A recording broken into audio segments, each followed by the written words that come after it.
In everyday life, many people unknowingly fall into what psychology and economics call the Veblen Effect.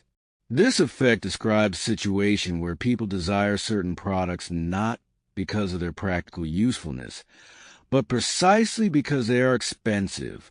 When a product becomes a symbol of status, its high price stops being a disadvantage and starts becoming part of its appeal. Luxury watches, designer handbags, premium smartphones, and even exclusive neighborhoods often function this way.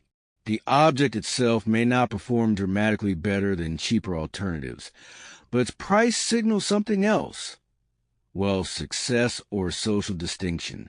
Psychologically, humans are deeply sensitive to social comparison. We constantly measure ourselves against others, even when we believe we are being independent. Owning expensive items becomes a way to communicate identity without words. It tells the world who we are or who we want to be perceived as. This is why lowering the price of a luxury product can sometimes reduce its desirability. Once the price drops, the symbolic meaning weakens. The item no longer separates the owner from others, and its emotional value fades. At its core, the Veblen effect reveals that value is often social before it's practical. Symbolic consumption goes beyond material needs. People do not only buy objects, they buy meanings. A car can represent freedom, power, or maturity. A house can symbolize stability or achievement. Even small purchases can carry emotional weight far greater than their functional role. This behavior is driven by a quiet fear that many people rarely admit. The fear of being ordinary. In competitive societies, uniqueness and distinction are often treated as proof of worth. As a result, people look for external markers that set them apart. Psychology shows that when internal confidence is unstable, external symbols become more important. Objects act as psychological armor. They protect self-esteem and provide reassurance in social situations. This is why some people feel uncomfortable when their possessions appear too normal compared to those around them. Ironically, this pursuit of distinction often leads to sameness. When everyone chases the same symbols of success, individuality becomes standardized. The attempt to stand out ends up reinforcing social conformity. Symbolic consumption is not about objects, it is about identity anxiety. The concept of diminishing marginal utility explains why repeated experiences lose emotional intensity over time. The first experience often feels powerful and memorable, but repetition slowly reduces its impact. This principle applies far beyond economics. Compliments, gifts, attention, and even affection follow the same psychological pattern.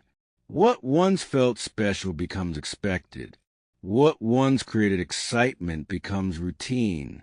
In relationships, this can create misunderstanding. One person may continue giving in the same way, believing consistency equals care. The other person may feel emotionally untouched, not because the effort disappeared, but because novelty did. Understanding this principle allows people to shift from quantity to timing. Small changes, pauses, or variation can restore emotional value. Meaning does not increase through repetition alone. It increases through contrast. Appreciation fades not because people stop caring, but because the mind adapts.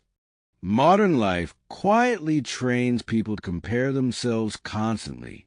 Social media, advertising, and professional culture place individuals inside an endless stream of curated success stories. Every image, achievement, or milestone displayed by others becomes a silent reference point. Psychologically, comparison activates a survival instinct. The human brain evolved to monitor social rank because status once determined access to resources and safety. Although modern society has changed, the nervous system still reacts as a comparison were essential for survival. The problem is that modern comparison is asymmetric.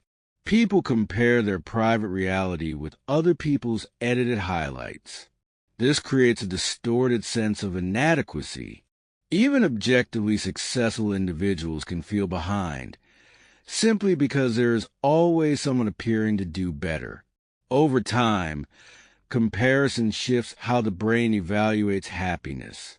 Achievements no longer feel complete on their own. Satisfaction becomes temporary and conditional, depending on how others are perceived at that moment. Joy is replaced by relief from feeling worse than someone else. This psychological pattern leads to chronic dissatisfaction. Instead of asking, "Is this meaningful to me?" the mind asks, "How does this look compared to others?" Life becomes performance measured by external reactions rather than internal fulfillment. Ironically, comparison rarely produces motivation in the long term. While it may trigger short bursts of effort, it gradually drains emotional energy. People begin to feel tired, resentful, or disconnected without understanding why. When comparison becomes a main reference point, contentment quietly disappears, even in moments that should feel meaningful. Scarcity has a unique psychological power because it interferes directly with the human sense of freedom. When something is available, the mind evaluates it calmly, but once access is threatened or removed, emotion immediately replaces logic. This is known as the scarcity effect. Limited editions, exclusive opportunities, and time-sensitive offers trigger urgency not because the object is valuable, but because the option to choose is shrinking. The loss of choice itself creates desire. Psychologically, humans react more strongly to loss than to gain. Losing access feels more painful than gaining access feels pleasurable. This imbalance causes people to overestimate the importance of what they might lose, even if they never truly wanted it before. This explains why people suddenly desire things they previously ignored. Once the option disappears, the mind rewrites a narrative. The object becomes rare, meaningful, or symbolic. Desire is reconstructed after the fact. Scarcity also creates identity pressure. Owning what others cannot obtain becomes proof of exclusivity. The value shifts from personal usefulness to social signaling. The object becomes a marker of status, timing, or privilege rather than function. In everyday life, this mechanism influences relationships, careers, and decisions. Opportunities that feel abundant are undervalued. Once they are gone, regret magnifies their importance. The mind confuses absence with worth. Understanding this effect restores clarity. Value should be measured by alignment with personal needs, not by urgency or social scarcity.